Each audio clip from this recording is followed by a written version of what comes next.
Hey guys, this is the Real Estate Podcast and it's your host, Alex Kaufman. Now, before we dive into today's episode, I need you to do me a solid. Hit that subscribe button on your phone if you haven't done so already, and share this episode with just one person. It's going to help us get this information out to more people to learn about entrepreneurship and real estate. Thanks.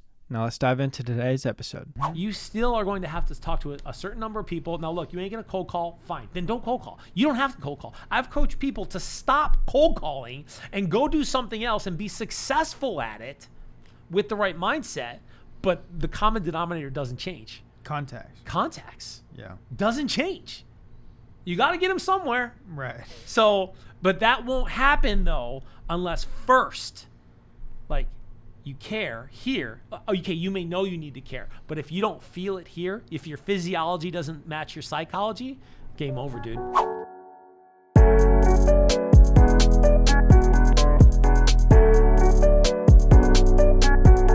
right, everyone. Welcome to the Real Estate Podcast. Today we have a very special guest. We got Pauly Campanaro. He is the owner-operator of Vision Group Realty. Recently brought his team over to TRE, real estate investor. Amazing story, has a lot of experience cold calling, prospecting. We were talking about it earlier today. Cold call king, baby. Cold call king. Yeah. That sounds like a TV show, maybe. It might be. And that's how we got introduced is another real estate agent with TRE said, hey, you guys got to meet Pauly. Yeah. He's the cold caller. I instantly, I do research on everybody before I meet him. Really? So I found you on YouTube. I was like, all right, I like this guy. Okay. And didn't know that.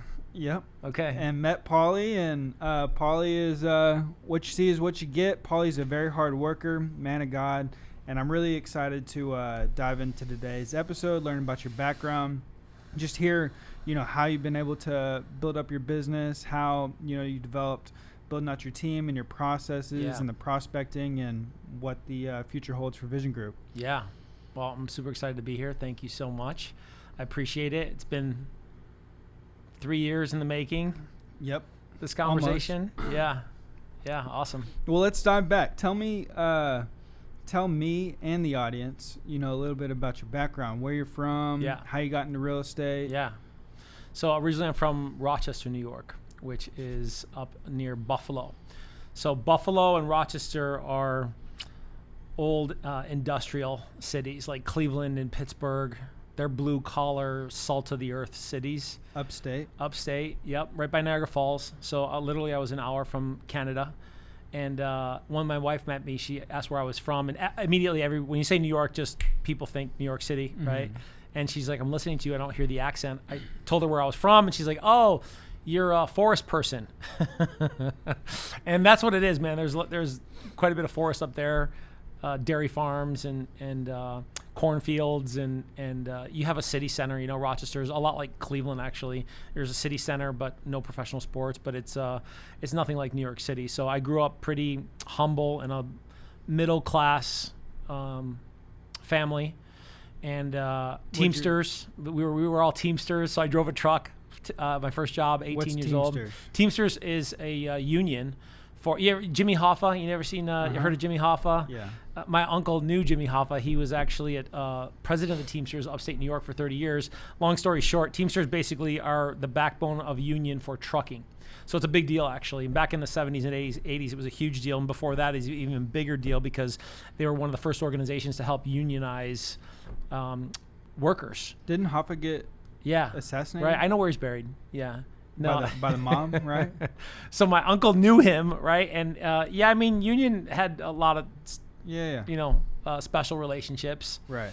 And so that's where I came from, a predominantly Italian-based family. I have Latin on my mom's side too, so I got a good mix of both cultures. Growing up and seeing her grow up in a poor community in Rochester, New York, and then my dad also poor in Italian neighborhoods in New York, and so I got a good mix of different cultures and communities. But I grew up there, went to college in Albany State. Real quick, is your dad from Italy? No, he's second generation. Got it. Second generation, yeah. So they moved to New York? No, first generation. He's first generation. His parents moved from Italy? When they were small. And your mom? My mom is first generation. So she actually amazingly was born in McAllen, Texas. And so, and then her family were migrant workers and then moved up to Rochester, New York because there was industrial jobs and they didn't want to work in the fields anymore. And so her mom, who's Mexican, and my grandfather, who is Puerto Rican, moved up to New York. And so they met up there in a neighborhood in New York. Got it. Yeah. And that's where your parents met in Rochester? Right, exactly. And what'd your mom and dad do for work? So my dad was also a Teamster. My whole family was either driving trucking or lawyers. That was a big expectation for me to be an attorney. Mm-hmm. And I just took those skills and put them into real estate. And I think that's why I'm such a good real estate agent at negotiating and being a hard... some confrontation. Right, yeah, confrontational. Yeah, I'm comfortable with that. But and then my mom was just a housewife. She just grew up raising the kids, and my parents got divorced when I was pretty young, which definitely affected me. And as the oldest, 12 years old, basically I became head of the household on making sure everything was done, and that definitely kind of shifted my mindset on who I was and responsibility and looking after my younger brothers and sisters, which I didn't do a fantastic job with because I got into a lot of trouble when I was a kid, and the divorce didn't help, and ultimately, I just kind of found mischief and tried to join the Army once. Did I ever tell you that? I tried to join the Army. They wouldn't let me join. I was ready to ship off. I had a big going away party, but because I was such a bad boy, they wouldn't let me go. Or else the whole trajectory of my life would have changed. I would have joined the Army. I wanted to be a Army Ranger, and it just didn't work out. So I can see that too. Yeah, I thought I was gonna be a badass, right? I'm like, I'm gonna be an Army Ranger. I'm just gonna be a badass, and the Lord led me out of that, thankfully. Yeah. And so why didn't they let you join? I was really bad. Yeah, I know you say that. What does that mean, though? Yeah. Basically, when I was a kid, I had a scenario where I was 17 and I accidentally shot my best friend. We were messing around with guns, and there was a bullet in the chamber, and I didn't realize it, on a .22. And I turned and had the gun in my hand, and we were in a basement in New York. We had basements, a lot of basements. And my best friend was standing right there, and I pulled the trigger, and then bam, it popped him right in the chest. Pulled up his shirt. He's got a bullet wound right below his nipple, and we're waiting for him to die, and he never died, thankfully. I mean, thank God, because I really don't know how that would have changed my life. And so he lives, but I get in trouble, criminal possession of a weapon in the 3rd degree. But that's wild. Yeah, but family of attorneys. I said truckers and attorneys. The attorneys get me out, but apparently the way that they did it didn't totally and completely clear me. So when I had the going away party, everybody thought I was out. Supposed to go to North Carolina, I think, and 2-3 hours go by. I'm sitting there a pretty long time, and someone comes to me, a recruiter, says, "You're not going anywhere, son." "What do you mean?" "Well, there's still something on your record. You can't go." And that's when the journey started to Las Vegas, which was to go to college. But I mean, that really was a major fork in the road on what could have happened in my life. Interesting. I got a similar story on the military. So because I was such a bad kid and was going nowhere with my life, my family wanted me to join the military so that I would get some structure, so that I would, turn my life around. Yeah. And by this time, I've already got possession of marijuana and all this type of stuff on my record. So we walk in there, recruiter's like, "No, you can't go." I'm like, "Oh, yeah. Well, sorry, guys." I needed it too. I was a thief. I was running around doing bad stuff. I mean, drugs really wasn't. I mean, some stuff because I was being a stupid kid, but more it was mischievous. And we thought we were tough guys messing around with guns and what we might do with the guns as far as making money. And luckily, I was let out of that, and really blessed enough for receiving another path, because I almost went to North Carolina after that. Moved all my stuff down to North Carolina. I'm going to move there. My friend who was supposed to move down there with me decides not to move down there with me, who now lives in San Antonio, amazingly. And because he changed his mind, I didn't get to move to North Carolina, where I wanted to go to University of North Carolina and live down there, which led me to Las Vegas, and then opened up the door for real estate, because otherwise I definitely would not be sitting in front of you right now. Yeah, it all happens for a reason. Yeah. All right, so I interrupted you. You were talking about college you went to? Albany State. Short State. stint at Albany State. I did some JUCO for a little while, junior college, and then went to Albany State, and I couldn't get in under normal circumstances. I wasn't a great student, and but I applied for an Italian major, and the Italian major got me in the back door and got me into Albany State, which was only for a short time, because then I had friends in Las Vegas who were going to UNLV, and they said, hey, why don't you come out to UNLV or to Las Vegas? Las Vegas, this is the late 90s, was going through its second big boom, because in the early 90s, Vegas went family, and Circus and all these casinos that were catering to families, which failed miserably. But then all of a sudden, Bellagio and Paris and Mandalay Bay were all being built, and Vegas was going through this renaissance of re-identifying again. They go, come on out here, man. The market is just crazy out here. You're not going to believe it. And so I transferred from Albany State to University of Nevada, Las Vegas. They were in real estate? They were beginning to get into real estate. Yeah, they were looking at how they could invest in real estate, and ultimately did, as did I. So is Vegas's whole economy based around the casinos, pretty much? Significantly. There is quite a bit of tech actually going out that way now, but predominantly it is industry. It is tourism based, obviously, but they're doing quite a bit to lure California business people to Las Vegas, and it's happening at a fairly significant rate as far as the number of businesses moving there because of taxes is the big one, and so it's been growing outside of that industry for some time now. Got it. Yeah. All right, so you moved to Vegas. Didn't finish college, or you went to... I continued at UNLV, was very much into writing.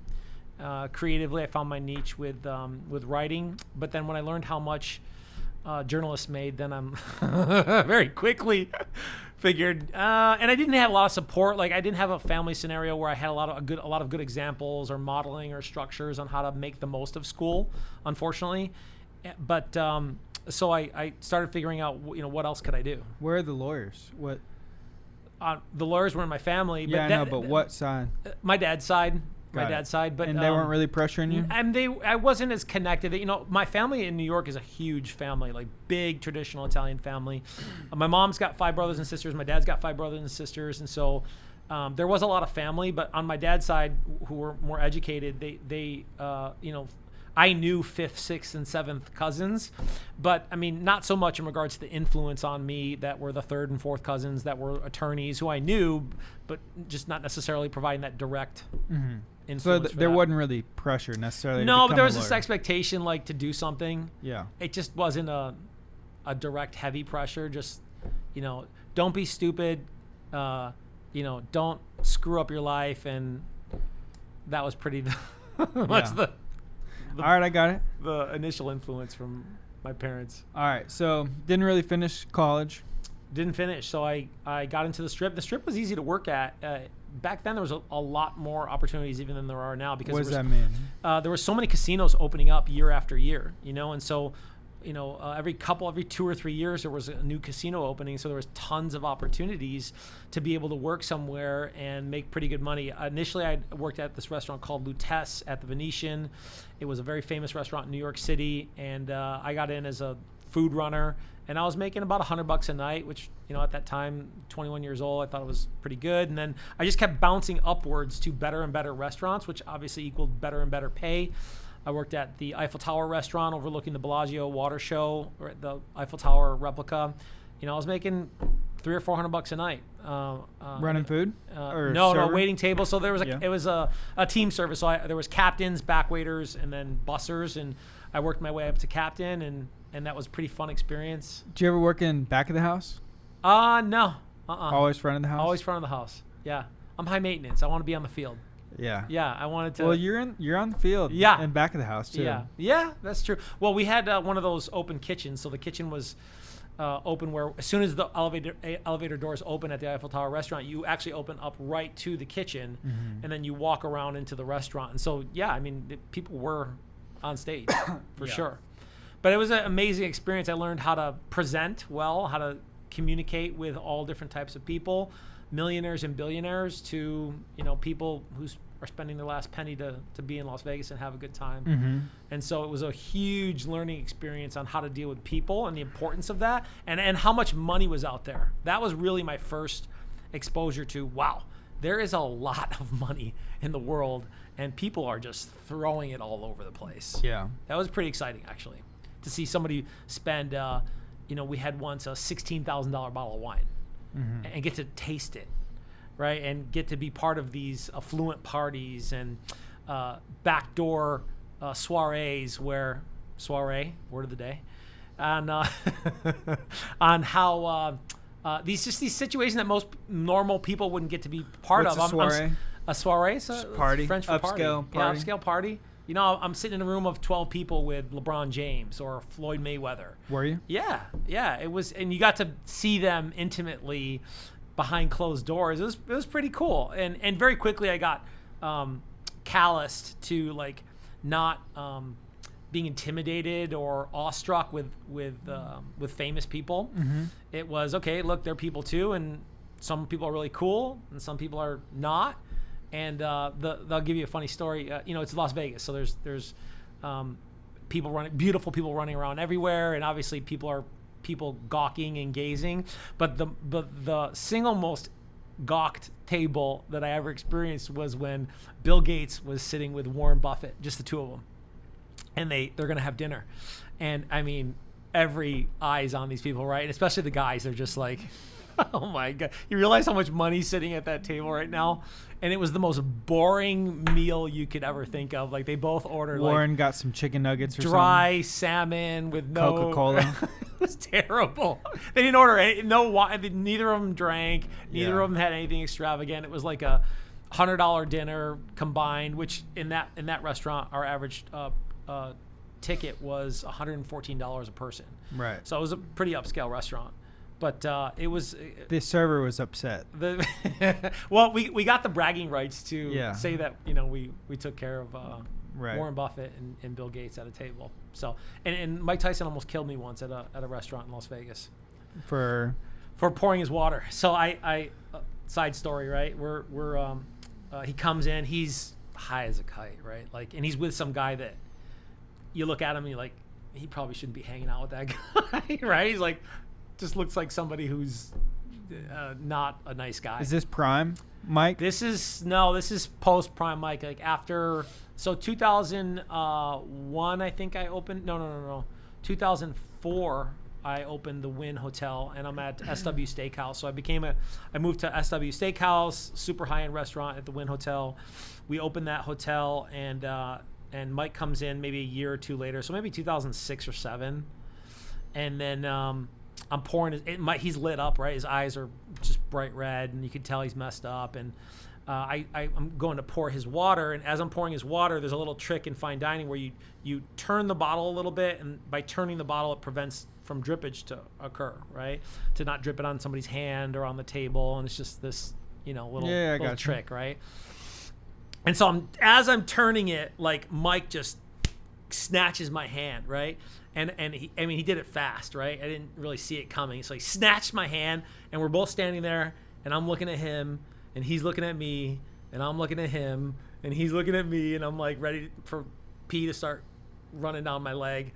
And then while you're still pouring the water? Just as it was just finished. Uh-huh. So just as it was finished, he must have been watching, and just as it finished, he just grabs my hand, and we're just standing there, and I'm like, why did he do that? So he lets go.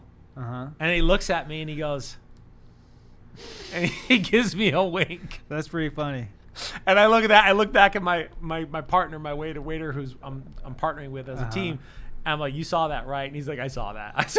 That's pretty funny. So he's just messing with you. He was just messing with me. And he actually worked out at the gym that I used to go to down there pretty regularly. He went to an open gym and would just go and put his headset on and not look at anybody. Knock it out. And work out in public. Yeah. Yeah, that's a pretty funny story. It was pretty interesting. So, did you get any signatures? It's not appropriate. No, to ask? you don't go for any of that. Yeah. The benefit is you get to hang out and talk to them, and if they're nice, they'll talk back. And like Matt Damon and Drew Carey and Tom Hanks was super nice, and I mean, just lots of A-list sports people and movie people that you got to be part of. So I'm sure it's the place to network and make connections. And yeah, I mean, Vegas is a growing city, and it was a city that was ready to be taken advantage of financially in regards to business. So that's why I went there, right? Because I saw the market was. I mean, literally, when you move to a city and you see cranes here, right? Vegas was like 10 times that, just cranes everywhere, like neighborhoods. You see that here, but Vegas was much more intense. There was way more construction going on, and you were literally watching the city like come up off the ground and being built. It was quite amazing, actually. Yeah, I bet. To see that. And then coming from a city that's so much older and so much further down the road historically, to go, well, wait a minute, there's going to be opportunities here for neighborhoods and grocery stores and whatever it is that caters to people. And so that was the draw. Yeah. All right. So 2006 time frame. You're still waiting tables. Yep. When did you make the move to real estate? 2008, January. All right. The perfect month. Yeah. It was literally the worst month you could possibly choose to get involved in real estate, maybe in the history of real estate, outside of maybe the Great Depression. Why real estate? Because I knew that I probably wasn't going to continue school, and I had a lot of grit as far as my work ethic. My family and my cultural background was work hard. So I had that. That was just inlaid. Thank you, Dad, for giving me that. So I was going to work hard, but I didn't know what I could work hard at to make money. So I wasn't going to go to school. So what could I do? And I'm looking around, and I'm not going to deal drugs. So real estate was a logical option that people were making $100,000 while having a full-time job bartending at the Bellagio. And so opportunity was rampant. So you just kind of heard about it from early 2000s. Heard about it from your coworkers? Heard about it. I started investing a little bit. I bought a property. I invested in a little bit of commercial real estate and realized that, okay, this could be the way for me to get out. And like everyone else who gets in it and sees the uncapped income, the as hard as you work, you earn opportunity. And so it made sense for me. So I started going to seminars. And I went to a Mike Ferry seminar back in 2007. It was fall. Did Mike Ferry, or like those types of seminars, are they geared towards people who are not licensed? No, I'd say, I mean, they were geared towards people who, so it was a coaching organization, right? And so they wanted people to sign up for coaching.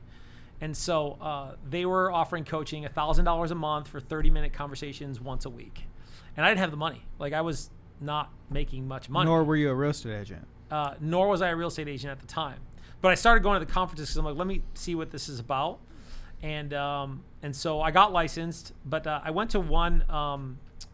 I actually was licensed prior to that, but I was inactive. Like I wasn't doing anything. Right. Because I tried to get something going in 2003. It didn't work out. I put it on ice, and so basically 2007 I was pretty much just inactive. I wasn't doing anything. So I went to a seminar, and I started hearing this guy talk, and I got my chair, and I literally pulled it up to the front. I'm like, okay, this guy knows what he's talking about. This is the dad, right? This is the dad, right? Yeah. OG Mike Ferry. And basically he was just shooting it straight. Like, look, here's the game. Talk to people about real estate, and I don't care where you prospect. And he got a bad reputation for cold calling because a lot of people who are cold calling realize, well, look, I have to create more relationships in real estate. That's about conversations. I have to get better at conversations. And the fastest way to get business is to just get out there and hustle and talk to people you don't know. Most people are not comfortable with that. But he very specifically ran that niche of like talking to people and using scripts. And I didn't know people because in Vegas, didn't have any friends. Or I had a couple of friends, but people on the strip who weren't necessarily the most reliable as far as investing in real estate or having consistency in relationships. So my sphere sucked. Like my sphere was not good. Right. And so I thought, man, if I'm going to do it, this would be the way to do it. And I spent a few months studying this guy and studying people who were doing it to see if this was real and if I should actually do it. And so that's what I did.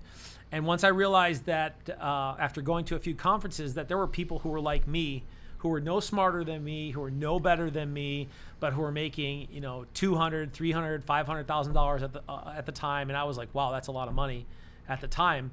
It was amazing. And I'm like, okay, well, all I have to do is work. Okay, here's the formula. All I have to do is get to work. Mm-hmm. Well, lo and behold, the housing crisis was looming. And then January of 2008, November of 2008, I got invited to not work at the SW Steakhouse anymore at the Wynn Hotel because basically I got fired. And that's what invited not to work invited not to work there anymore. Well, I didn't like the maitre d'. The maitre d' didn't like me. I tried to get him fired. Who's the maitre d'? Maitre d' is the person who he's not the general manager, but he's the person who runs the front door. And in a gourmet restaurant, that guy is like God. Mm-hmm. I mean, he decides who gets in, who sits where. And when you're at a prestigious restaurant where A-list celebrities and sports players are, it's a pretty big deal to be the maitre d'. And so I didn't think he was a nice guy. And so I tried to get him fired, and that backfired and got me fired. And so I thought, man, this is probably the perfect time for me to just go ahead and make the dive and go into real estate full time. But November of 2008. That was November, right around Thanksgiving. I got sent home at Thanksgiving. They're like, go ahead, we're not going to need you today. But that was writing on the wall that the firing was coming shortly. Yeah, then you just never showed up on schedule again. I just never went back. Gotcha. I never went back. I mean, I tried to fight a little bit, but the politics and the power were already in his corner, and I wasn't going to win, and so it was over. So I decided to go real estate full time. My friends are like, "Are you kidding me?" Because back at the time, for people who remember, as Obama was coming in, the news was all doom and gloom, and the sky is falling, and our financial system is going to collapse. Mm-hmm.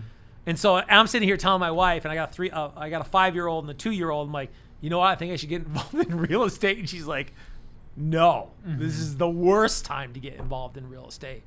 But I had already, made my mind up. You get at that point where you're so fed up and you're so burnt out about how your life is. And a lot of people, I think, get to that point in real estate where they're like, no, I need to change.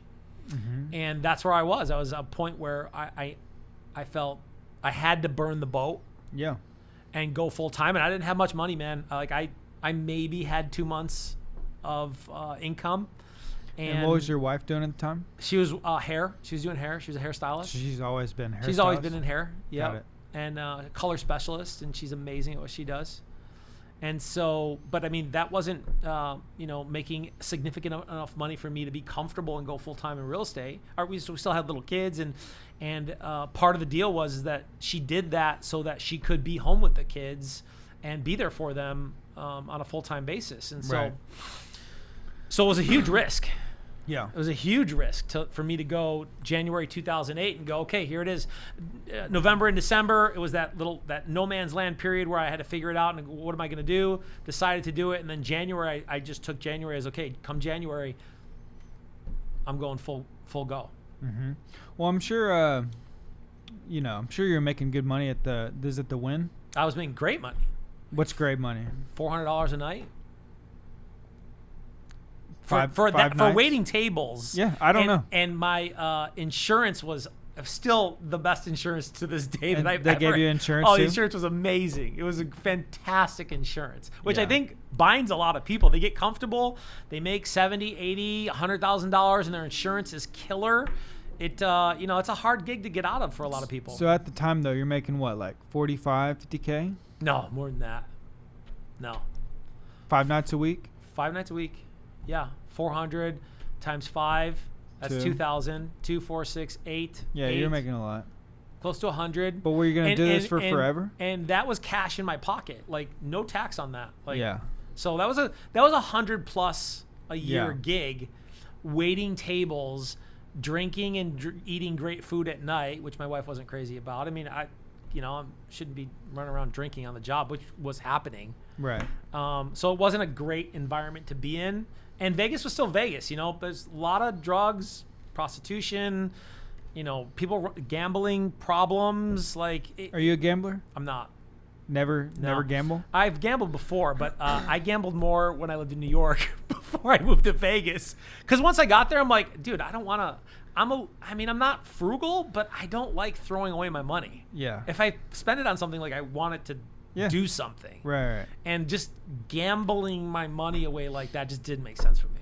No, yeah, I mean, I don't think anybody necessarily likes losing their money. The hope is that you win some money. The stigma of it, you know what it was too, is when you get there, it just stuck with me. Is like, this place was built on losers. Yeah. I mean, real. Like, that's just, you look around and the whole reason it exists is because people are losing, like not winning. Yeah, that's very true. It just stuck with me. I'm like, I don't want to contribute to this. Yeah. No, thank you. I'm good. Yeah. So. All right. So 2008, it's a big jump. Yeah.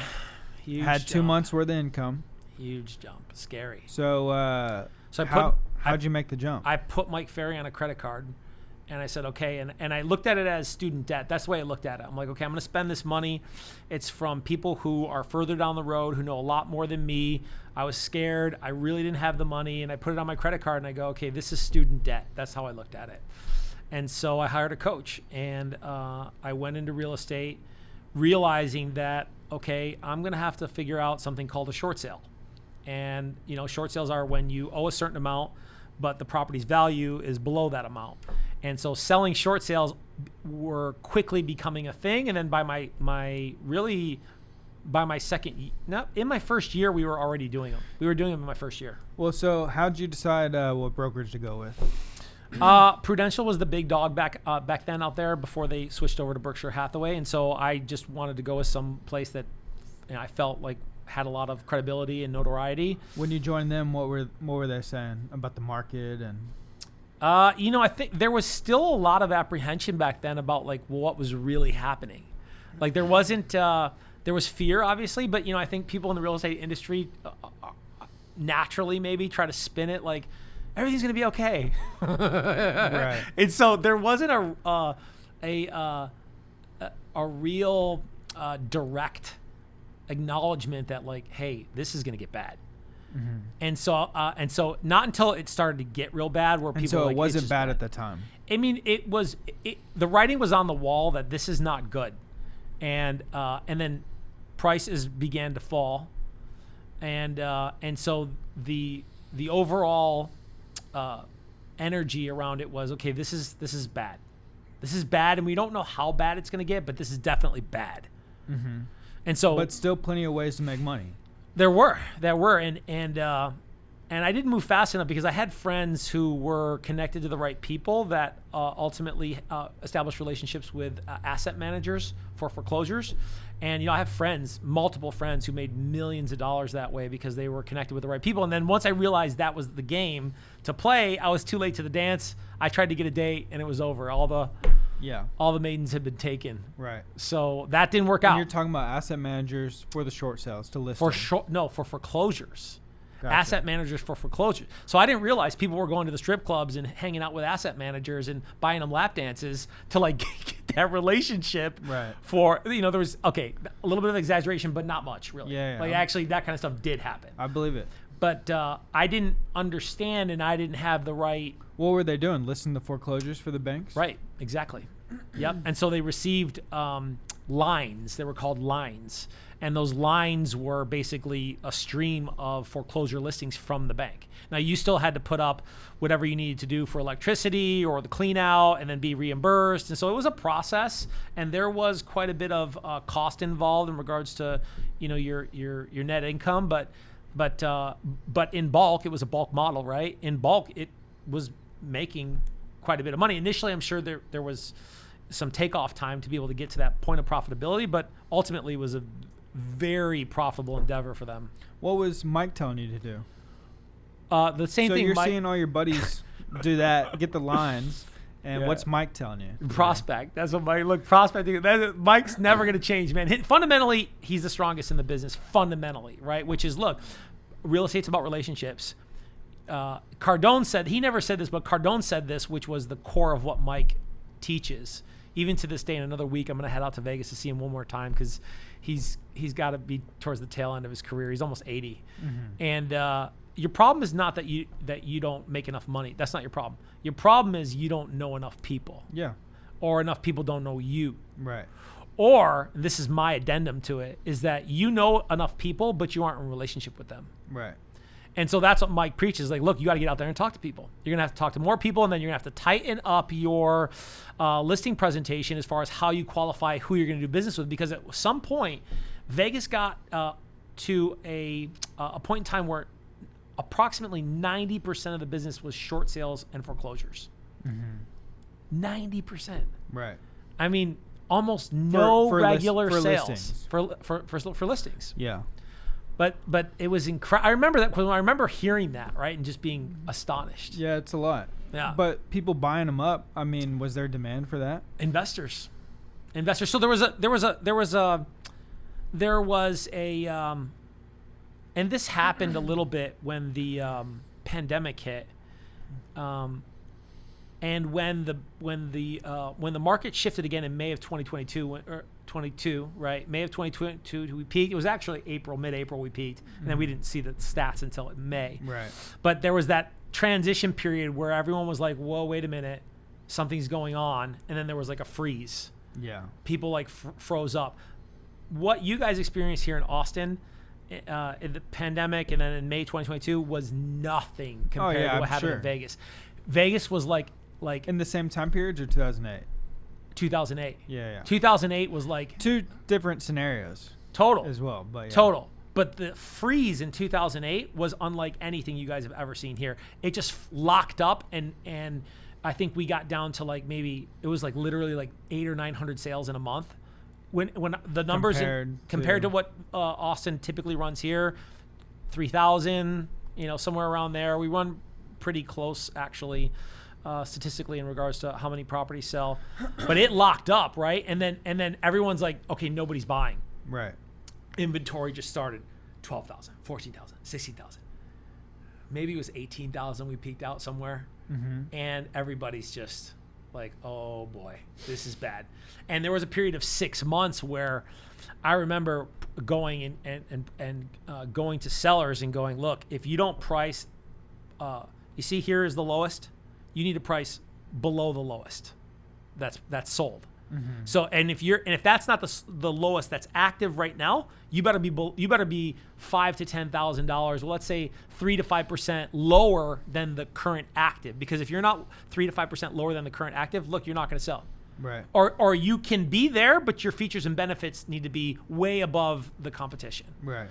Which I feel like is happening a little bit right now. The market slowing down prematurely in July. In regards to showings, June solds were 3,300-ish in Austin, but it feels like the last 3 or 4 weeks that things have slowed down. And to me, it looks slow. It looks slow. To me, I'm feeling that is that either you got to have the most features and benefits right now, and you're priced at market value with the most features and benefits, or you need to be priced below everybody else significantly to move. Right. I feel like that's happening right now, and it was like that then, but like tenfold. Yeah. So, Mike Ferry's telling you to prospect. Get out there. Now he said he was also talking a lot about versatility and understanding that you're going to have to get out of the box in regards to understanding what's going to happen right now, i.e. Short sales and foreclosures. Look, everybody, you're going to have to figure out a new skill. Yeah. And you're going to have to figure out how you're going to be versed and knowledged in that skill to be able to start doing business. And so that then right away I went out and got 2 designations for certificate of foreclosure specialist, yada, yada, and for short sale specialist. And then when I went out there and I just started marketing myself as a short sale and foreclosure specialist to help people buy and sell real estate with that, because that was the market. Was anybody teaching you or talking about other ways to capitalize on what was going on? No. With investing or wholesaling or fix and flipping? No. I'm sure you didn't really want to fix and flip then. No, but the thing is... Unless you could. Yeah, I mean, there were a lot of investors running around. I didn't have those relationships. And I wasn't in the cool crowd, man. Like and I didn't know where to get them. And I was still relatively... young and ignorant to my to the process and what was going on, and so I was just listening to somebody who I respected and had success, and the goal was to get better versed with what was going on, and then go out there and still try to do traditional real estate. Yeah. So that's what I did.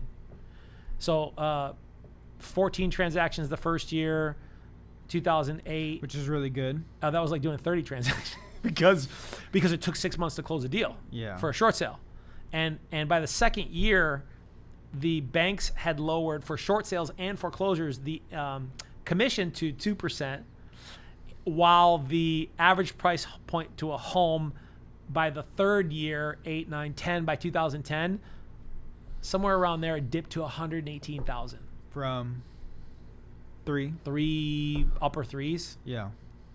mid to upper threes, I think we got to. That's pretty crazy. Yeah. So your first year, let's talk about that though. So who are you prospecting? Expired withdrawals. Yeah. Is that what Mike taught you to do? He did have a platform to prospect them. He didn't specifically focus on them, but they were a part of the agenda as far as who you should be prospecting for. And there was so many happening that it was a sheer numbers game that somebody in there has to sell. Yeah. But it was beginning, because I said 90% became short sales and foreclosures, right? So, okay, well, some of them had to sell and they were short sales, but it still took 6 months to close.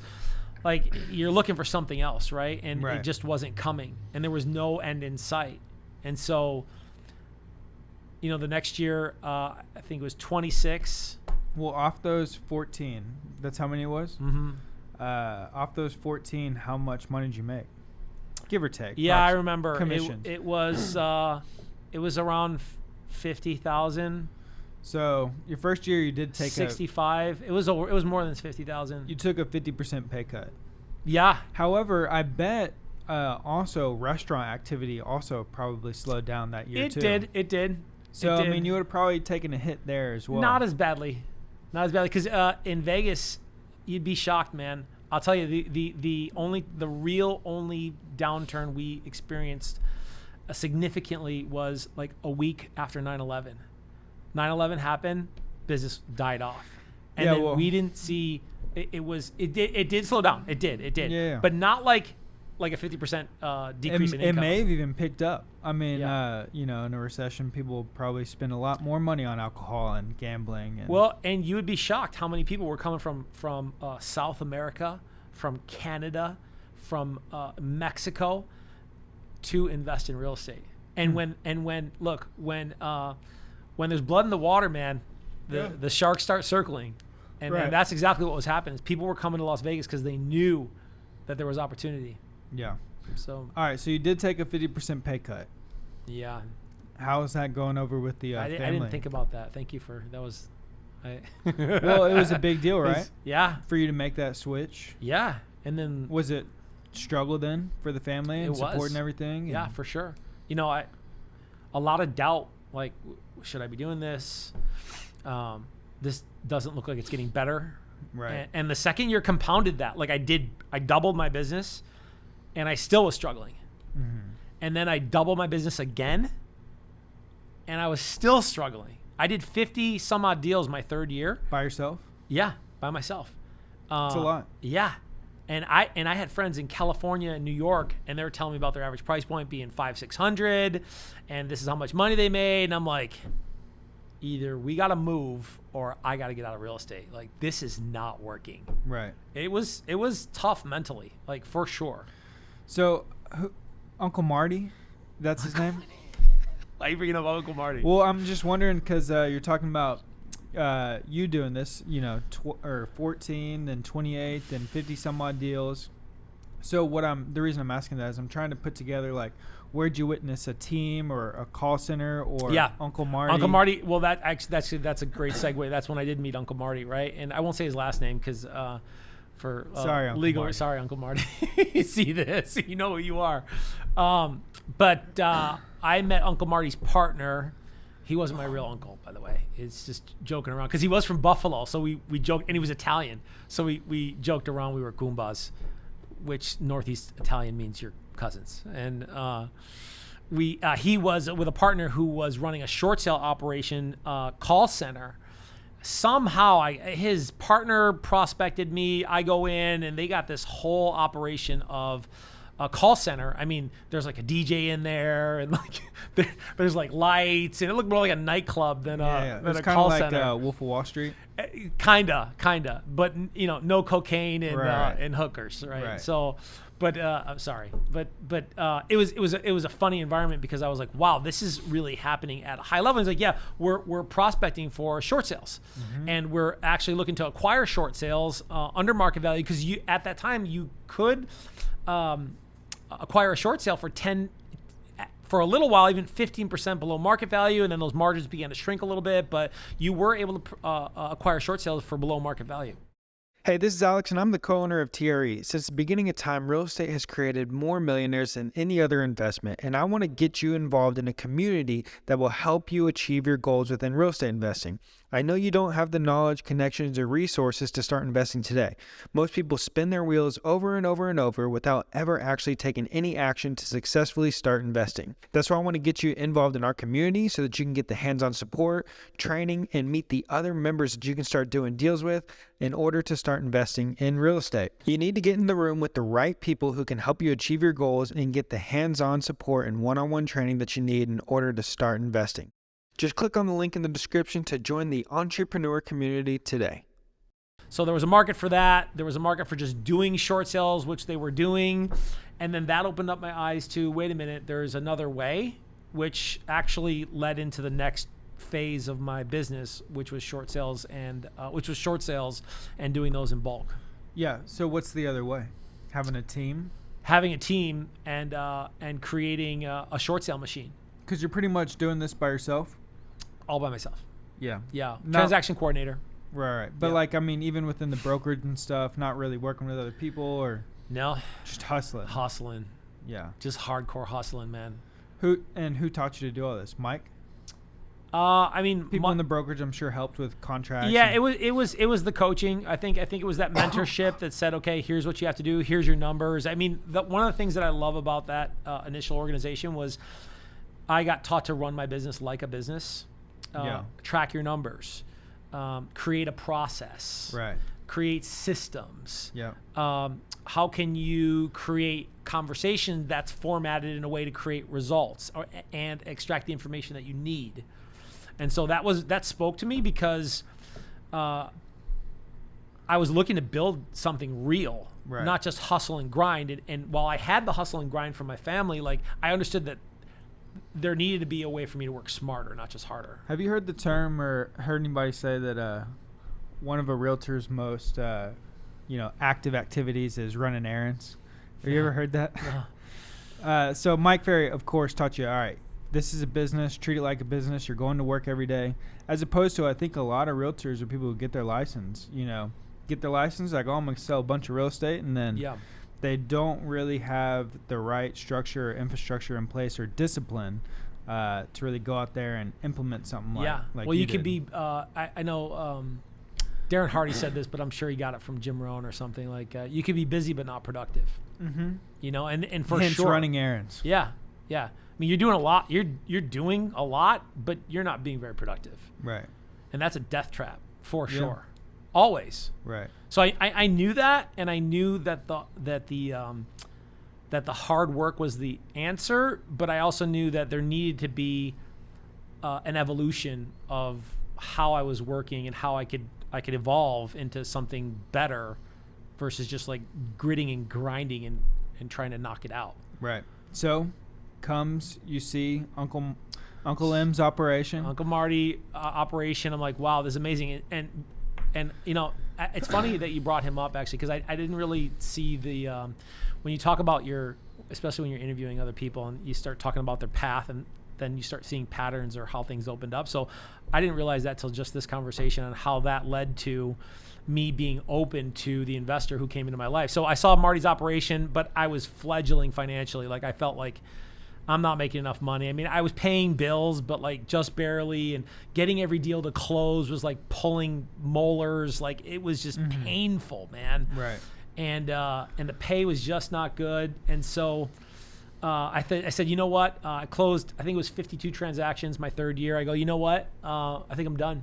I think I'm going to prepare my resume. And I knew enough people, having lived in Las Vegas long enough, that, okay, I can go back and I can get a pretty decent job on the strip, Las Vegas strip. Restaurants, right? So I'll go back. And so I literally prepped my resume. I sent it to a friend. I started making some phone calls that week, that very week. That's how I know it was God, man. Like, it was that week. Mm-hmm. Ring. Hello? Hey, my name's so-and-so. You short sold my sister's house and my mom's house. And they said you're a pretty good realtor and that I should probably talk to you. And he said, my name is so-and-so. I work with so-and-so who does a lot of foreclosures down at the courthouse steps. We're doing a lot of business right now, and we're looking for someone to partner with who could be similar to what you're, we're looking for somebody. So I'm like, okay, that's interesting. Mm-hmm. I'm thinking foreclosures. I'm like, ooh, foreclosures. That would be nice to work with an investor on foreclosures. He's got a big operation. I go down there and I see their whole operation, and this guy's got it's like the Matrix, man. He's got 3 screens up, and he's got all these spreadsheets going. And I interview the guy, and he takes me up into a lounge above the office that looks like a nightclub lounge. It's like this. He spent some money, this guy, right? And it's this Australian guy, and who made millions off of selling a texting service in Australia, and then retired for a few years, and then wanted to figure out how to come to America and settle in America. And so I didn't know at the time, but there was something in regards to him getting residency on opening up a business. It was some law or exemption or something that if he opened up a business and has a certain amount of employees, then he can get citizenship. Mm-hmm. I didn't know at the time, but I realized it later. And so they were looking to hire somebody, and he goes through what he wants to do, which is acquire short sales below market. Mm-hmm.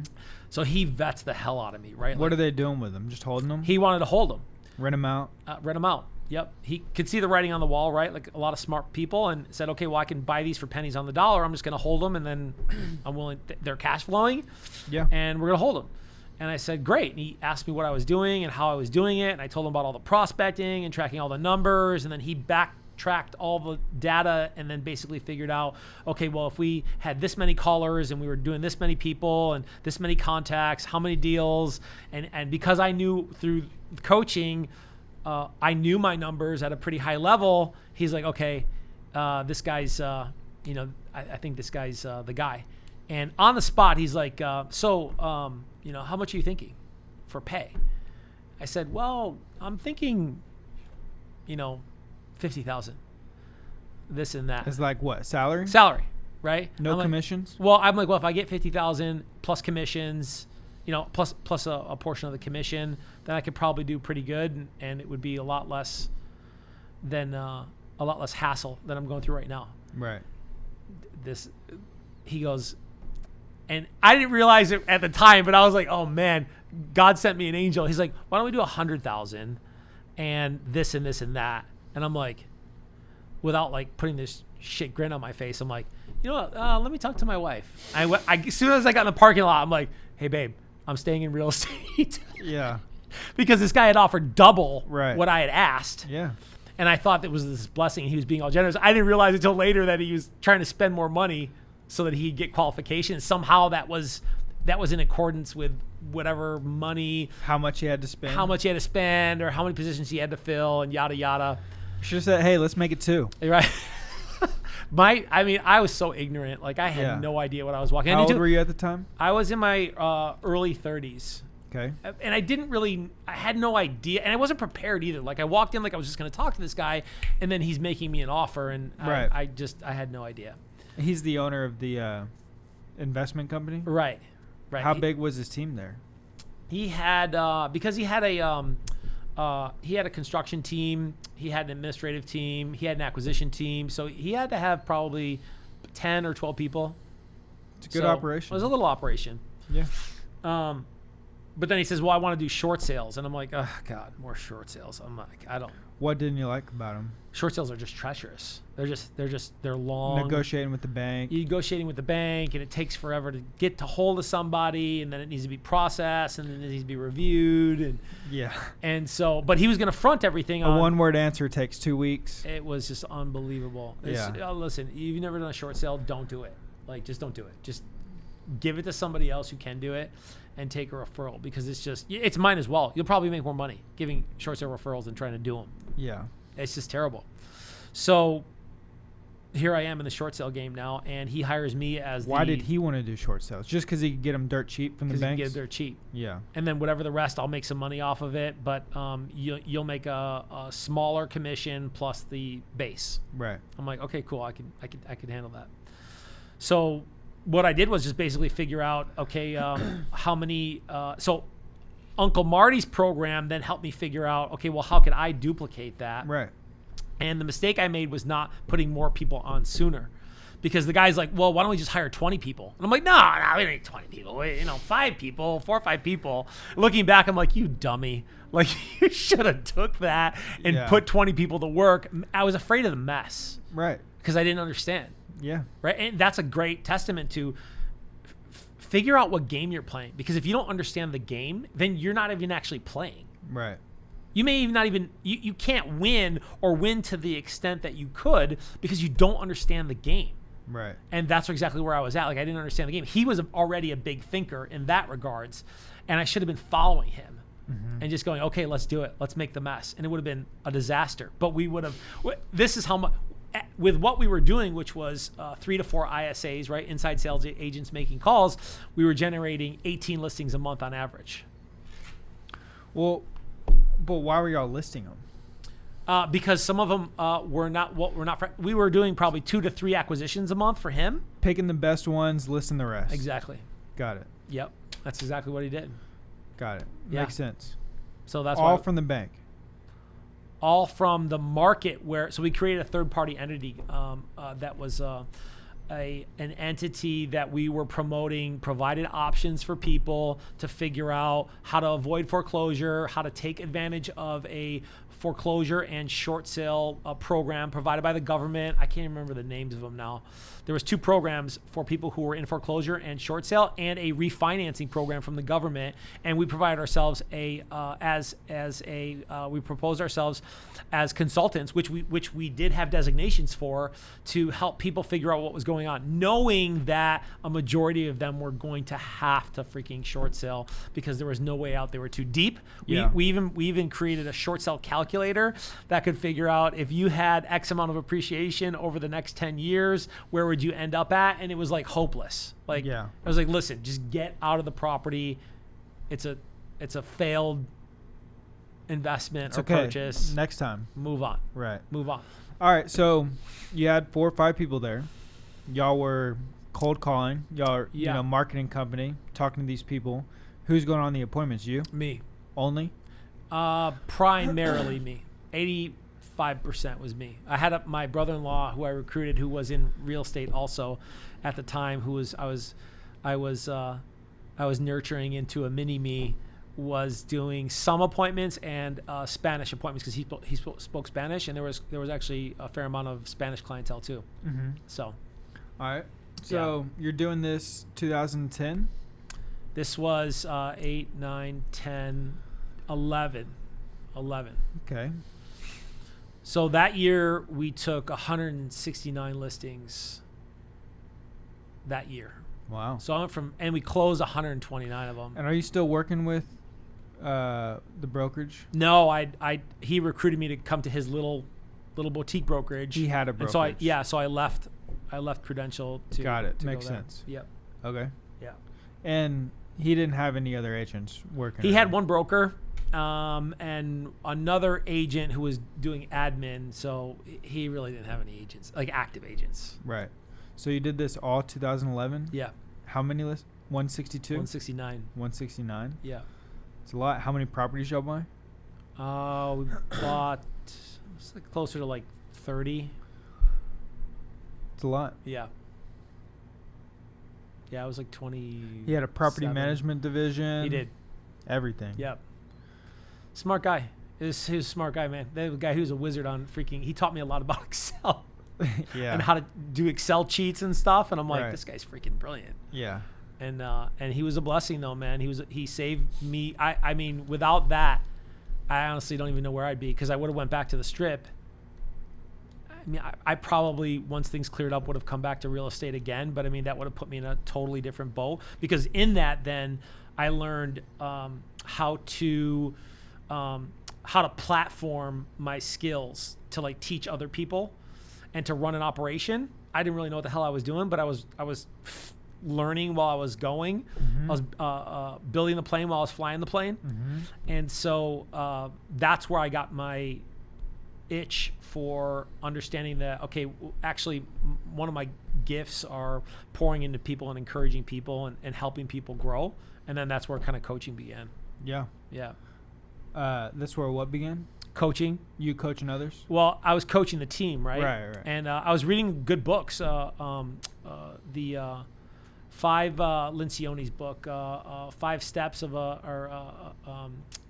Ideal Team Player, and 5 Steps to a Successful Team. And I was reading all these books about how to like do leadership, because all I knew was being a truck driver, waiting tables, and being a hard-headed Italian kid. Right. So working with people, I mean, the Strip gave me a lot for dealing with people, which began seeding in me understanding and compassion and being less judgmental, so that I could be a better realtor. But to do that, you really need to be thrown in the water with leading others. Is a whole different story than just hustling for yourself. No, it's hard. Whole nother world. Yeah. Whole nother world. It's not about you. Not about you, man. Yeah, for sure. That's the difference. I mean, hustling by yourself I think it actually probably is a little bit easier. It's definitely easier. I mean, you're only dealing with you. I mean, easier, harder. I mean, easier because you only have to deal with yourself, but then harder because you have to do everything yourself. Right. So it's like a double-edged sword. Right.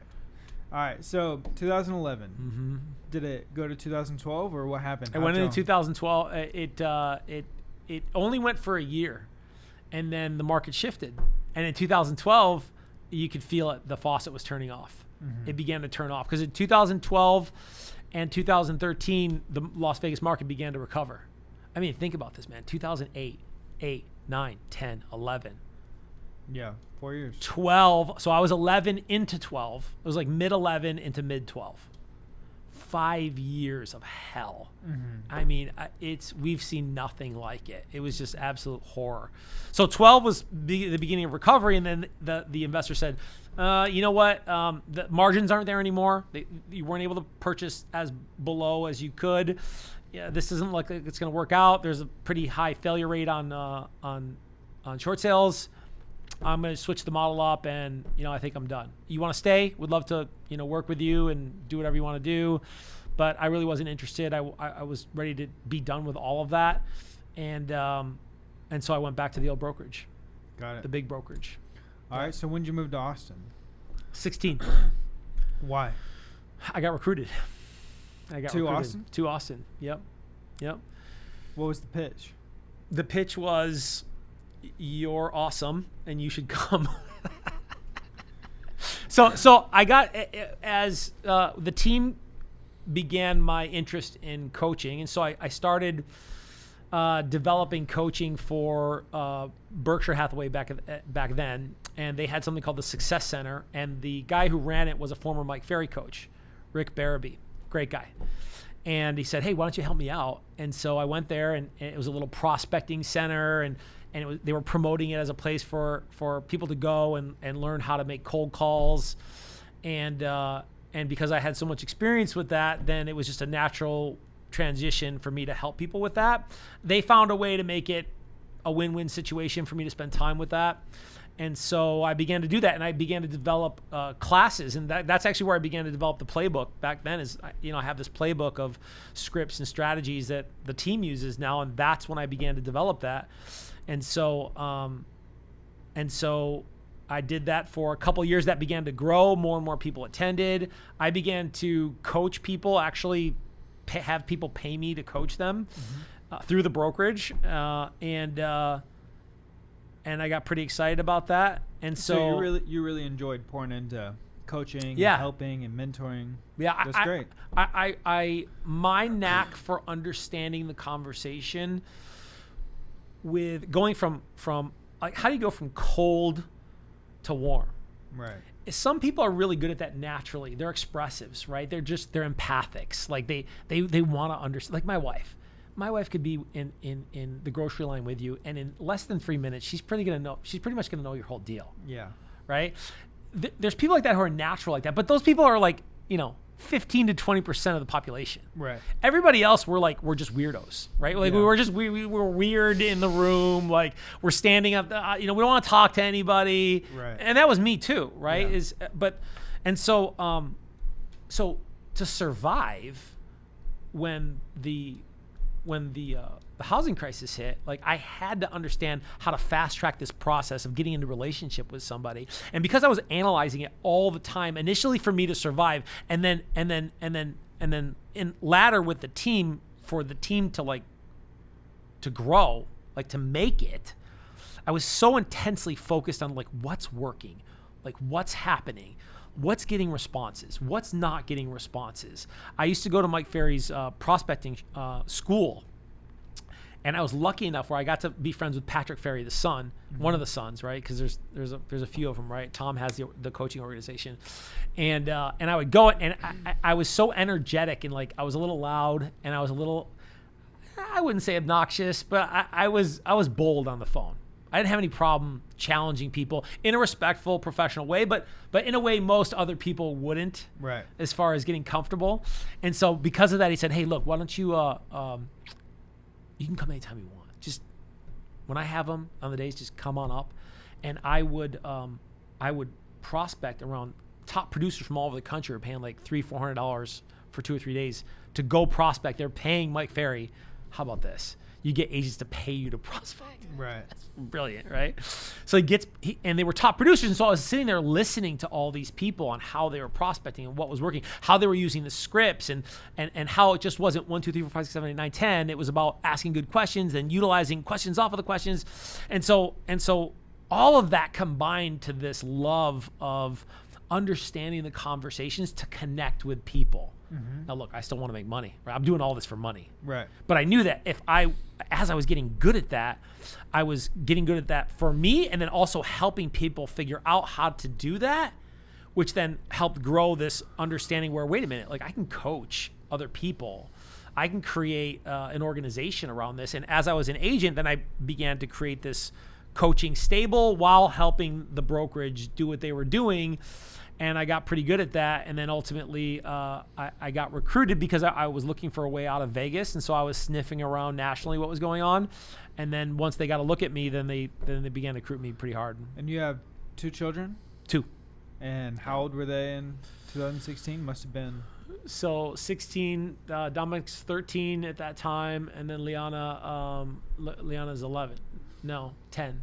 And y'all had been in Vegas for 18 years, man. I was in Vegas 18 years. years. My wife's family was all from there, and so me leaving was not necessarily party, Yeah. They're like, wait a minute, you're leaving, and you're going to Austin. You don't know anybody in Austin. Right. I already done that once. I left New York, and everybody's like, why are you leaving New York? Like, big family, firstborn son, prodigal son type thing, right? Like, Yeah. why are you leaving? Right. Same thing that happened in Austin. Like, it was not a celebration that we were leaving. Yeah. But So. you believed in it? I believed in it, What? and I believe God opened those doors, man. I really do, because the job that I was being recruited for was a job. I don't know if you want me to. It's okay to, I was Keller, right? So I'm working with. It's a job to work directly with Gary Keller, and I'm like, whoa, it's like the Steve Jobs of real estate, right? Like this guy's, he's been around, and so. I'm like, okay, that would be pretty interesting to be able to go there and work in that scenario, and so that's what drew me, is being able to be around the right people, right? Because I had spent so many years not around the right people, Right. And that's part of like this journey here, right? Is like, Right. who are you surrounding yourself with for what reasons, And not everybody understands that sometimes, and my family didn't understand why I was doing that, leaving New York when there was so much opportunity for me in New York, because there was. And when I left Las Vegas, oh man, I hadn't really thought about this, right? Leaving Las Vegas, people were like, why are you leaving Las Vegas? Like, why are you doing this? Why are you in real estate? Like, why are you going to real estate when the market's crashing? Like, why are you going to Austin when you have everything already right here? Mm-hmm. Like, why are you leaving KW? Like, right. Not everybody's going to understand your path. Yeah, most people don't. They don't. And if you're being diligent about, you're being responsible for making those decisions, then sometimes, you're going to have to make those hard decisions, and not everybody's going to be happy with it. Yeah. Yeah. People have never understood me my whole life. Family, friends, but that's okay. I never really needed them to. No. But, I mean, there's some level of care with it, where... Kinda. Kinda. Like my wife, I'm not gonna say different story. I don't have a wife and children. I'm not moving us across the country. But like, for example, when no one in my family are entrepreneurs. No one owns their own business. Everybody has got a 9-to-5 job. Everybody has worked with a company for a long time. Everybody's got healthcare benefits. Right. Blah blah blah. Right. Yeah. So when I'm like, no, I don't want any of that shit. I want to go do this. I'm gonna, try this out. Like I'm gonna try this. Like, I don't know what everybody's internal thoughts truly were, but yeah, everybody, for the most part, parents supported it. But like everybody for the most part probably thought I should be doing something else. Mm-hmm.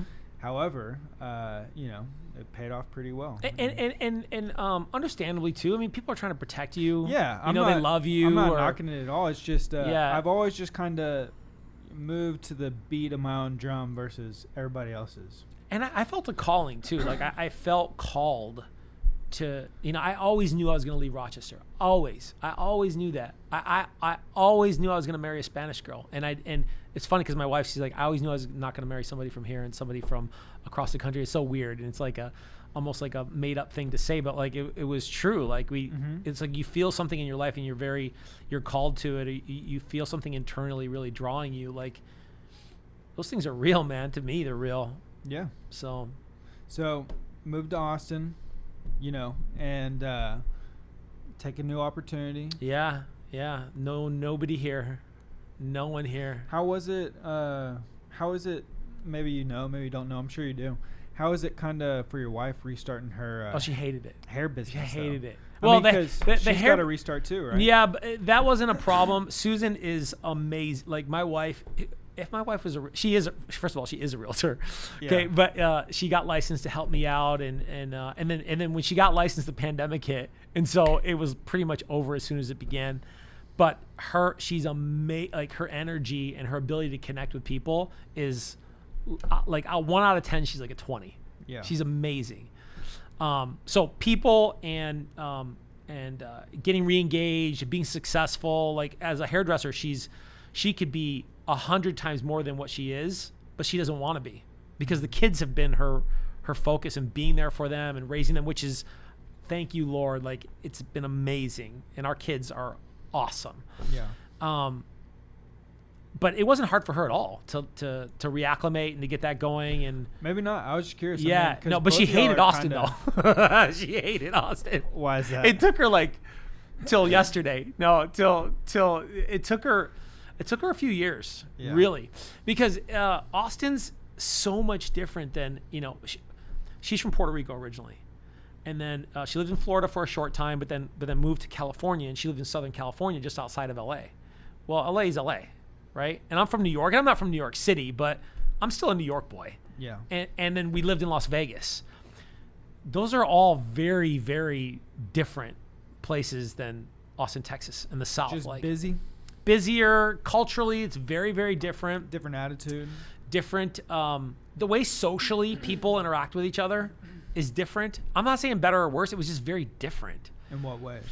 I can imagine, but pace wise, I think was a big deal. That was a big one. Yeah.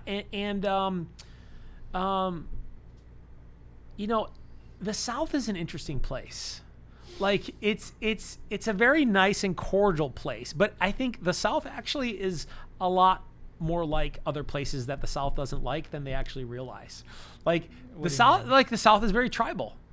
You know, like there's a lot of niceties and cordialities. I don't know if that's a word, but right? Second word. There's a lot of there's a lot of cordialness happening, right? In Vegas, everybody's like, or in New York, everybody's like, don't talk to me, or they'll talk to you, but like if they don't know you, they're not so nice, and they're not just gonna say hi to you. We moved here, we were walking down the street, and everybody's like, hi, hi, hi, and we're like, wow, everybody's saying hi here, like this is awesome, which it was, right? Yeah. But then that's rather surface level as far as like people really engaging relationships and being interested in engaging relationships with us. It actually was quite difficult to get into relationship with people, and we were trying. Yeah, for sure. It was difficult.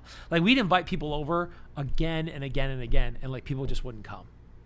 And we're like, So you're just trying to like make that's friends. weird, right? build up- Yeah, that's weird. And we weren't the only ones experiencing that. Like there was a lot of people that I've talked to who moved here from out of town. They were experiencing the same thing. It's like there was a certain, and you know what it is that I think people are just like that. I think people are tribal. Like they hang within their tribes. They're comfortable in their tribe, people who they're like, or people who are like them in some way. And so it's like we said with people at parties, where people are most people are a little bit more adverse to like just going out and start talking to people and making friends with people.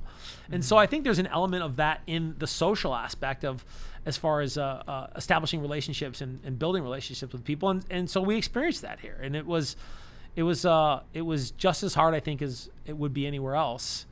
And it was hard because we came from a church that we were part of for a long time. We came from a place where we had family and friends for a long time. And now we're in our 30s. No, when I moved here, I had early 40s, like 41. And now we got to start all over again. Mm-hmm. And it was like, okay. And Yeah, so that's interesting. It was probably harder on us than it was for the kids. So it was more socially. Socially. That was the hardest part. Yeah, more. and we're both very social beings. Like, yeah, I know. But it was very difficult to like That's interesting. establish relationships, for sure. Maybe just looking in the wrong places. I don't know. No. I think we looked in church and we See, I think, I mean, I've tried to invite myself over to your place like 10 times to get meatballs. I still haven't been invited. You might be the hard one. Right? No. It's I know we still have to. It's going to happen. Everybody, he says this, and 2 years later we'll still be no meatballs. Still no meatballs. Right? Exactly. That's hilarious. All right. So 2016, you joined leadership at Keller Williams, Yeah. right? Mm-hmm. And at this point in your career, are you looking to restart the team or No, I'm just focused on coaching, mentoring? coaching. So taking the team leader position was great because I could actually coach more. I was coaching more people. So the team leader position there is I'm not the broker. I have one. I'm not the I'm not the office manager. I have one. I'm not the coach for new agents. Like I have that. And so my job was with my partner. I had a partner there, and she was awesome. And our job was to basically recruit, number one, and then number two, look over the experienced agents and keep and develop relationships with agents. And so that allowed me to also focus on coaching, and I did coaching while I was there. I was offered to be a MAPS coach, a KW coach, but I had at the same time got offered the team leader job. So I didn't do that initially, but then as I settled into the team leader role, then I began to coach agents on the side and developed and nurtured this little coaching business that I had on the side. Okay. So And no then- team, And then you restarted the team. not till I stepped out Well, yeah. of the role, huh? Right. After Yeah. you stepped out of the role. Yeah, then that's what. So 2020, I stepped back into the role of agent, and I cordially stepped down, since that's the word we're using today. I stepped down, and it was an amicable parting. It was just time for me to go. They knew I wouldn't stay forever, stay a super long time. And they asked me, please, could you stay for 2 years at a minimum? I agreed. I stayed 3.5, almost 4 years, which is that's a long time. for a team leader. It is actually. The average team leader only lasts 2 years. They said, please stay 2 years. And I said, I will. And I stayed and I loved it. And we did a great job. When I got there, sales were 700 million ish. Like they were around 770 or 760. When I left, we had topped 2.5. Yeah, it's a lot. Yeah. And look, the market increased in value for sure, but I'll tell you right now, my team, we put a lot of energy into developing people's careers, like a lot. I was doing masterminds every single week with different segments of producers and trainings. I was literally training every single day, 8 a.m. every day for 4 years. That's all I did was do Power Hour, which was a format of increasing your communication skills, regardless of where you get a lead from, because regardless of where you get a lead from, the internet, open house, even a sphere of influence, like you have to be able to do this good enough for them to say, okay, let's meet. And then once you get there, you got to be able to earn enough trust to be able to get them to sign the contract. And that's all communication skills. And that's what we focused on at Power Hour. Similar to Mike Ferry's cold calling? No, not at all. No. I would destroy people if we did that. If a real Pauly C got unleashed in the Power Hour, people would cry. Yeah. But I mean, similar concept where people are calling. No calls. Just training on communication. It was it was drills and role play and circumstantial masterminding. Like, okay, let's take a situation and let's kick that around a little bit. Okay, let's role play that a little bit, or let's do these communication drills where we run like these plays on how to say something a certain way. Like we would do these drills. Right. Is the best way I can describe them. Role playing drills. Yep. Situational. Yeah. So, and people, I mean, man, I had 15 to 20 agents show up at a time before the pandemic. Once the pandemic hit, that screwed everything up. But before the pandemic, I mean, it was common to have around 15 agents show up every morning. Yeah. Which was incredible. I mean, to get an agent to show up at 8 a.m. with no food, it's a pretty good. It is. It was a pretty good turnout. Yeah. So, but the team didn't start until I stepped down in 2020. And is that where you came up with Vision Group? That's why I came up with Vision Group. Yeah. Where there First time you used that name? Yeah, because in Vegas, I was Prospect Las Vegas. Okay. That was the name of the team. Now, I don't really, now looking back, at the time, I'm like, that's such a cool name. I'm like, looking back, I'm like, that really wasn't that cool of a name. Yeah. But I thought I was hot shit, right? I'm like, Prospect Las Vegas. Yeah, that's what I do. Like, we prospect.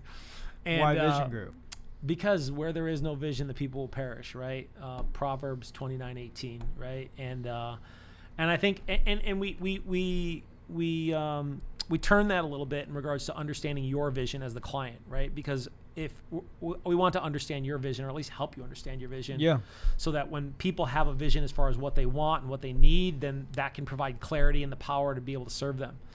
And we have to have the vision in regards to who we are and what we're doing, so that we could just be more efficient, more effective, helping people. So I thought the vision, and I didn't want it about me, honestly. Like I never did. In Vegas, your team has to include your last name.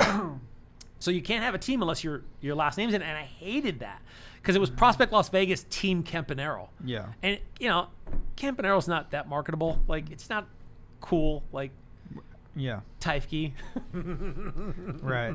So I thought, what a great opportunity to be able to capture an idea and to make it about an ideal that was noble, which was vision. Well, let's make this about you for a second. This whole podcast's been about you, but let's talk about your vision, because recently made the switch over to TRE. Yeah. You want to do a lot of investing. Mm-hmm. So help me understand this vision and help everybody understand, and kind of where you at in this part of your career. Like, you've accomplished a tremendous amount, right? You've done so much. You're very skilled in so many areas. You've got a ton of experience. So what is this new chapter? And what I'm curious about is the investing, what that means, for you, and why you decided to, because you could have done any of these things, right? Like, you could be running a call center somewhere. You could still be in leadership somewhere, maybe back in Vegas, or Uncle Marty. I mean, you could be doing any of these things, but you're choosing to explore the investment side of real estate. Yeah. And I know what that means for me and why I do it and why I enjoy it, but I'm curious, for yourself. Yeah, I think it's I never got into real estate because I loved real estate. Like I like to do a listing or work with buyers. Like never. Like the only reason I got involved with real estate, I'm like, what can make me the most money? Right. That's initially why I got involved with real estate. But that's not where I'm at right now. Like I've grown to the appreciation of people, and me growing with people is what initially happened. That's why I got involved with coaching. Is like I found a blessing on in the church. It's called exhortation, right? Encouragement, like being able to like pour into other people. Mm-hmm. I realized that was a blessing for me. But then I began to understand like what the power of what investing in real estate really is, which I believe is the best opportunity for Americans there is to be able to break chains of break financial chains, generational financial chains. Because I love my dad, but my dad was the he was the quintessential boomer as far as like you go to a job, you stay at that job, you get a pension, and then you retire. Mm-hmm. Well, our world's changing, and that's not what it was 50 years ago. Right. That still exists, but not the way it did before. And so I was searching desperately for a way to like figure out like how I could make my mark and how I could do it. And I saw that in real estate, and I struggled so immensely those first few years, even though there was statistical success, but there wasn't monetary success, right? And but I could see it still. I could see it, and I knew that I wanted it at another level outside of just being the neighborhood realtor, and not knock towards that, man. Yeah. Like, people do awesome and break generational chains and do awesome things and help their community, but that wasn't going to be like I wasn't going to be the mayor of the city. Right. You hear people say like, be the mayor of your neighborhood. Right. I think that's great. I think that's very smart to operate like that if you're that type of realtor. But that wasn't who I was. Mm-hmm. That wasn't who I was going to be, and I was never going to be that. So it was understanding that okay, there's got to be another way. Commercial real estate never kind of impeded onto my path, and so working with the investor with short sales. That began, Uncle Marty first, seeing the investors and working with the investor and seeing what impact that made began for me to understand there's got to be a way, but I didn't know how. I didn't know when that was going to happen. I didn't really know how to do it. And so while me getting the job in with Keller Williams, which I didn't really finish, is that I should have never had that job. Like working under Gary Keller was a position, working here in Austin, the Mecca, where Keller Williams started. Being able to have that position, there would be a number of leaders already around the country who would like drop in a second and come and take that job. I had never been a team leader. I wasn't even with Keller Williams. Yeah. And door after door after door just kept opening up, and then bam, I was there. Right. I had the position. One of the most coveted positions in the whole company of 150,000 agents or whatever. Right. And so the path was leading me along the way the whole time. I just wasn't certain exactly where it was going until I got here and went, okay, wow, Austin isn't as far along as I thought it was in regards to opportunity. I thought the opportunity was already gone when I got here in 2016. And then I got here and I'm like, and everybody's complaining about the prices, and I'm like, you guys got no idea what's going on here. Like, this is going to get so much worse. Right. And I do still believe that. Like, this is going to be a stupid, like, you think it's expensive now. Like, it's going to, I'm sorry. It sucks that it's going to get that expensive. But for all the people, it's going to be a benefit. And just the matter of fact, it's going to happen. There's too much money here for that to not happen. And so as I began to grow into that role and learn in that role, I think only the clarity around how investing could benefit me and what I wanted to do with it continued to grow until I outgrew the situation and then realized, okay, Paul, it's time for you to take everything that you've had there and all the experience and all the relationships and to do what you're going to do with it. And the vision was to create an organization of agents who were investor agents. who could provide traditional real estate service, but that also would be able to have the flexibility and the versatility to be able to serve creatively in the investment world, right? And so our motto is to share creative win-win solutions for people in real estate. Creative win-win solutions, because we want to come to the table with not just one answer, but multiple answers. Yeah. And I saw how that was going to be an opportunity for me to grow, but I wasn't sure the relationships, like who that meant to be in relationship with. And I think that's kind of what happened with us, is that like we met a while ago. You are hard. So when you moved here and you are trying to make friends, you're the hard one. It's not other people, it's you. Why? Because I wouldn't be your friend initially? Yeah, I mean, 3 years later, Right. Dude, no meatballs. That's the New Yorker in me, I'm not going to trust so easy. No, I got it. You're just blaming it on the South. But I was...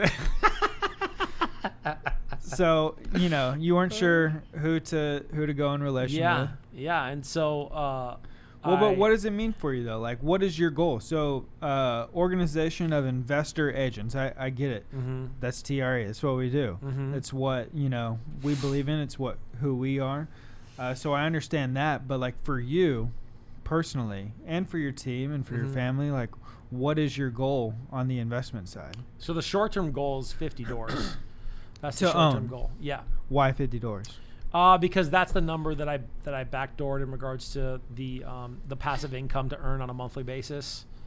That would equal me not having to work. I mean, I'm pretty good now, but I mean, I couldn't go 2 years without working, right? Like I still need to work right now. Mm-hmm. So to be able to set that up for working because I want to and not because I have to. And I'm always going to be the guy that does. I'm not ever going to retire. Like, I like working. I like helping people. I like serving. I like creating and growing and contributing. And so that number on the short term is the number that would get me to where I want to be initially before platforming beyond that. 50 doors. Mm-hmm. What's the time frame? Within 5 years. I think I can do that in sooner. 3. Yeah, we can do it sooner than that. 3 is the goal. Yeah, the 3 is the stretch goal, and then, but 5 is the goal, but 3 would be the stretch goal. When you have you thought about like what you want your first one to be here, first investment here? Reason I ask is like because we've looked at a few together, and each I don't think we wholesaled one. But we haven't bought any together. And I think some of the ones we looked at. We've wholesaled a few. Which ones? Yeah, there was another one, the lady in Central Austin. There was a tree in the front yard, and there was an old house that needed to be knocked down. I don't think we did that one. You might have. I thought there was like a few that we did. Either way. Yeah. I'm just, I'm curious, like, have you thought about what the first one you're going to buy is? Or like, just waiting, you'll know when you see it? Yeah. Trust in us, trust in... I think I'll know when I see it, and it's a good deal. I've already passed on a couple good deals, but I don't want a good deal right now. I want great deals. Yeah. So I mean, I imagine it being it could be a single family residence, but I'm really shooting for something multifamily. We got to start calling that list first. No. Mr. Prospect Las Vegas over here. Yeah, for real. Well, that's good. And the team, I mean, because I'm sure this has been a little bit of a switch for the team in a sense. What are they thinking about the investment side? So I really, it was just me and Jesse for the last couple of years. So, I mean, 2020, 2021 was really just me. 2022, 2023, Jesse came on and started producing, and so it's just been me and him. I've run a few different agents through the program, maybe four or five agents, didn't work out, and so the vision has always been with Jesse that this is where we'd be and this is where we're going. He just happened to be the one who was able to do the work and to do the work. Like, really, that's what it boiled down to, is do the work. So only within the last 6 months have we begun to restructure again to be able to platform and leverage and build with more people. Yeah. So everybody's full aware of what the vision is, and we talk about it on a weekly basis. So it's going to happen. It's just a matter of the speed of it happening, which is one of the reasons like why we're sitting here, right? Was to increase that speed and make it happen faster. Well, I'm excited. Are you? I'm very excited. I think you got a tremendous amount of talent, and I think your team does as well. And I'm really excited to, what do you call them, TOs? TOs. I'm really excited to turn some TOs into, infinite opportunities. Turnovers.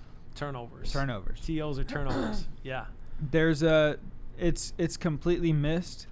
You're the perfect person for the job. Missed what? What do you mean? The opportunities there. And it's unfortunate because the people in those situations, just like you're talking about, the vision for the person, understanding their vision, who needs to sell their house, they're very underserved because the people who are talking to them, whether it be agents, wholesalers, investors, they're providing them that one option. Their own vision. Right. Their vision of how they want it to go. You know, I love that actually. I'm going to redo the video for my YouTube page and for some of our marketing stuff that we send out to leads. That's exactly it. Is that when most people come and approach a buyer or a seller, what's happening is they're imposing their own vision. Correct. Versus, okay, let me understand your vision more clearly so I can provide options and consultation versus just imposing my vision on you. That is just rampant for sure. Yeah. Well, and there's so many opportunities out there to turn those TOs and those opportunities into other things besides traditional listings or wholesale deals. Yeah. And to really help that person out. So, and at the same time, have a win-win and help you and your team out and your team members. So yeah. I'm really excited. I think that y'all are going to do some amazing things. And, we just got to hit the ground running and get you these 50 doors. Yeah. Which is not hard, by the way. You just got to pull the trigger. I believe it. Yeah. And once you pull the trigger, it's hard to let go. I see it.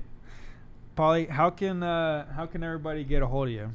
What's your website? Yeah. How can people find you? Yeah, I mean, for the website's AustinHomeSolutions.com, and for agents, one of the things I can ease that I come from contribution on is bringing the playbook, and the playbook really is a compilation of strategies, scripts, and mindset that got me to do that many deals so early, and I've just been refining it literally for years. The coaching and training that I did was really the breeding ground of me fine-tuning that to a higher level of being able to create conversations versus a process, right? Because so many people believe that scripts are processed and it's informal or it's not intimate, and that's true if that's what you believe that you're doing, and if you have a crappy script, right? But I truly believe that the conversation can be formatted to an extent, because there's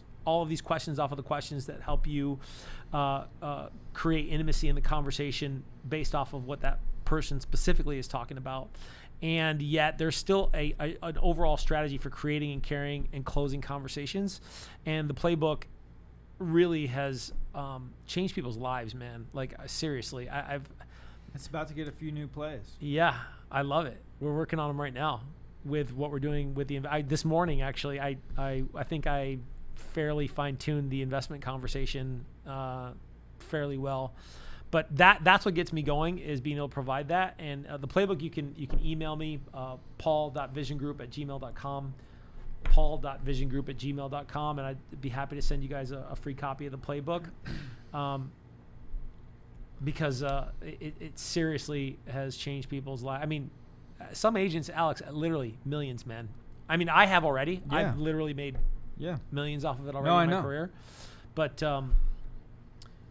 at the end of the day, real estate's simple. It's just not easy, based off of real estate's about relationships. But The conversation is the relationship. How well are we engaged in conversations to have a good relationship, to not have a salesy relationship, Right. to have a quicker relationship, to have a more authentic and trusted relationship and conversation. And so if that's the case, then we as realtors, we have to be more vested in having better conversations, more strategic conversations, more comfortable conversations that we're creating so that we can help more people, so that we can serve more people, Right. so that we can invest in the legacy of our family, so we can break generational financial chains and fill in the blank. Yep. Yeah. So, email, website. Paul.visingroup@gmail.com. Leave the people with.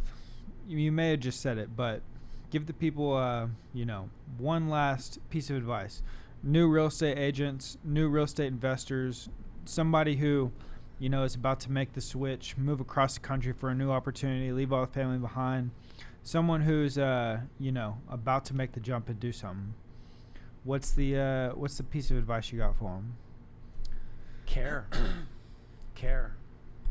How much do you really care? You say you care, but do you really care when they don't care? Do you really care when someone's not interested in having the conversation with you, yet when that person walks into that open house that it's very likely they don't have a buyer rep agreement signed? For you to just get to know people, because at the end of the day, because real estate is about relationships and the conversation is the relationship, I have to care about having those conversations. We talked about this a little bit the other day, right? Like, how much do I really care? Now, I'm not like my wife where I so easily and freely and naturally care about having conversations with somebody I don't know. That I had to bolt that on, right? And yet when I made the connection with, look, Paul, if you care, you said something the other day, I care in the moment about really getting to know that person, to see if I can help them, right? And that caring is authentic in that moment where maybe that may not be my personality type or it may not so naturally happen for me, but I really do care about figuring it out and getting to know them so that I can find out I can help them, I can't help them, I don't want to help them. But if I care, then that will override any insecurities, doubts, or fears, or anxieties, or delusions that you're having about whatever it is you think is happening outside of what really just needs to happen, which is just care for people. What's that? Love. Just care for people and care about connecting with people. And the close, dude, close will, it will or won't happen. Right. Like, so what? Right. What matters is, did you care enough? And last thing is, like, to what extent are you really doing that? Because if you care, then you'll really get out of your comfort zone to connect. And you need to do that at a higher level, because this job is still a mathematical equation. Mm-hmm. You still are going to have to talk to a certain number of people. Now, look, you ain't going to cold call. Fine. Then don't cold call. You don't have to cold call. I've coached people to stop cold calling and go do something else and be successful at it with the right mindset. But the common denominator doesn't change. Contacts. Yeah. Doesn't change. You got to get them somewhere. Right. So, but that won't happen, though, unless first, like, you care here. Okay, you may know you need to care, but if you don't feel it here, if your physiology doesn't match your psychology, game over, dude. Game over. Tell them. Game over. All right, so the third word of the day is care. Most important. And you don't have to look that one up in the I don't. source. I know what that one is. Yeah. Well, thank you, Pauly. We appreciate it. Hope everybody enjoyed it. Hit up Pauly at his email. Get the playbook. Make some more contacts. Get to work. And start caring. All right.